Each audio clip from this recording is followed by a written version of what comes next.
Good morning. आज मैं आप लोग को बताऊंगी चिंतन एवं कल्पना।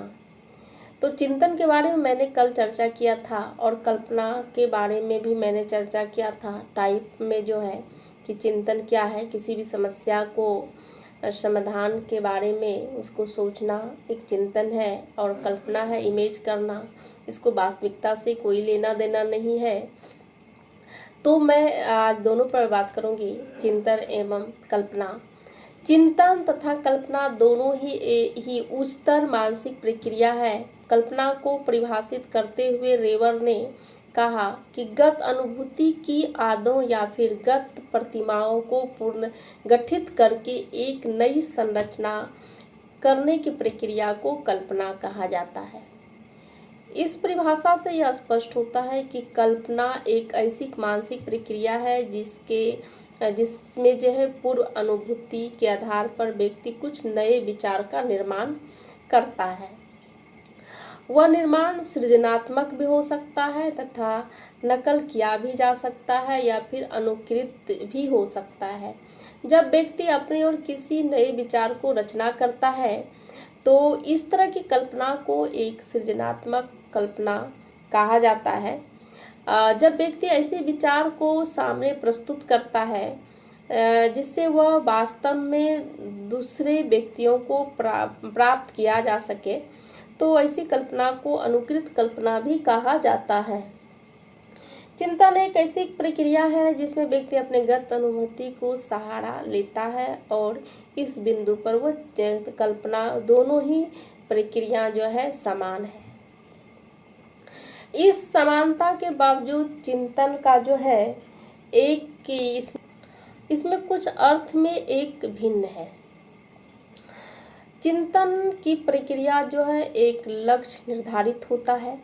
जब हमारे सामने कई समस्याएं आती है तो हम उसके समाधान के लिए प्रयत्नशील हो जाते हैं और चिंतन शुरू कर देते हैं। चिंतन के समय व्यक्ति का सारा प्रयास जो है एक निश्चित लक्ष्य पे होता है, समस्या को समाधान करने के लिए होता है। और कल्पना ऐसी होती है जिसमें कि वही बात से कोई लेना देना नहीं होता। कल्पना करते समय हमारे सामने जो कोई निश्चित या अनिश्चित समस्या नहीं होती है और हमारा प्रयास जो है किसी खास समस्या लक्ष्य की ओर भी नहीं हो पाता है। और कल्पना करते समय जो है व्यक्ति अलग अलग वस्तु या घटनाओं से संबंधित भी है विचार अपने ही रेंडमली जो है लाता है। दूसरा है कि चिंतन में खासकर जो है एक अर्थातवादी रियलिटी में तर्क होता है, और परंतु कल्पना में कोई भी तर्क या सही कोई भी कुछ भी नहीं हो सकता है।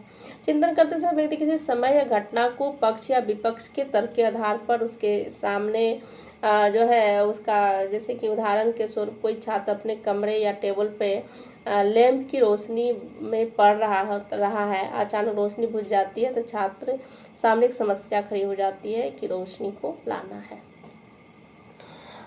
उसी का प्रकार जो है प्राय चिंतन का संबंध जो है रियलिटी से होता है, और कुछ चिंतन का संबंध जो है वास्तविकता से नहीं होकर काल्पनिक वस्तुओं से भी होता है। यदि कोई छात्र गणित की समस्या का समाधान कर रहा है तो उसका जो है उसका साथ ही साथ ये सोच रहा है कि कल की पार्टी या कैसी किस तरह से करना है। तो इस प्रकार हम कह सकते हैं कि चिंतन का संबंध जो है वास्तविकता से ही होता है और कल्पना का संबंध जो है वास्तविक चीज़ों, वस्तु या घटनाओं से उसके जो है से कम या अवास्तविक चीज़ों या फिर वस्तुओं से भी अधिक होता है। दूसरा है कि चिंतन में प्रयत्न या त्रुटि का प्रक्रिया होती है, और ऐसी जो है चिंतन के सहारे व्यक्ति किसी समस्या का समाधान भी करता है। दूसरा प्रकार है कि चिंतन में स्पष्ट रूप से कोई ना कोई समस्या होती है। सच्चाई यह होती है कि समस्या के उत्पन्न होने पर भी चिंतन की प्रक्रिया प्रारंभ होती है। चिंतन का प्रक्रिया स्पष्ट रूप से एक निश्चित समस्याओं से होती है, परंतु कल्पना के साथ ऐसी बात नहीं है। कल्पना का संबंध किसी निश्चित वस्तु, व्यक्ति या घटना से नहीं होती है।